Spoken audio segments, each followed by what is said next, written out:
Un voyage touristique tourne au drame. C'est à Madère, une île portugaise qui se trouve à 500 km des côtes marocaines, que s'est produit l'accident. À 18h30 ce mercredi, le car touristique qui comptait environ 50 personnes à bord a quitté la route avant de basculer en contrebas d'une colline. L'accident a fait au moins 29 victimes, toutes de nationalité allemande. Nous sommes toujours en cours d'identification des victimes, donc nous ne pouvons pas encore fournir les informations dont les familles ont besoin. Nous espérons que toutes les victimes pourront être identifiées d'ici samedi et restituer tous les corps aux familles.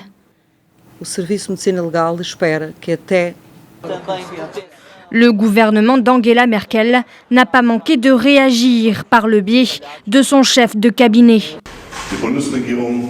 Nous présentons toutes nos condoléances aux familles des victimes de ce terrible accident. Le gouvernement fédéral allemand fait actuellement tout ce qui est en son pouvoir pour que les proches soient correctement informés. L'ambassadeur allemand s'est rendu sur l'île pour permettre un soutien approprié.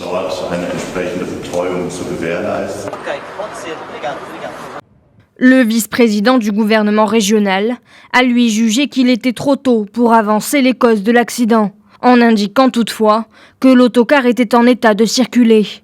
Pour l'heure, les autorités judiciaires ont ouvert une enquête sur les circonstances de l'accident. Le Premier ministre portugais António Costa a indiqué avoir contacté la chancelière allemande Angela Merkel pour lui faire part de ses condoléances. Connue comme l'île aux fleurs ou la perle de l'Atlantique, Madère et ses quelques 270 000 habitants accueillent chaque année des milliers de touristes attirés par ses paysages volcaniques et son climat doux. Les deux îles principales de l'archipel, Madère et Porto Santo, ont accueilli en 2017 plus de 1,3 million de visiteurs étrangers, parmi lesquels 28,6% sont britanniques et 27,6% sont allemands, selon les chiffres de l'Office de tourisme de Madère.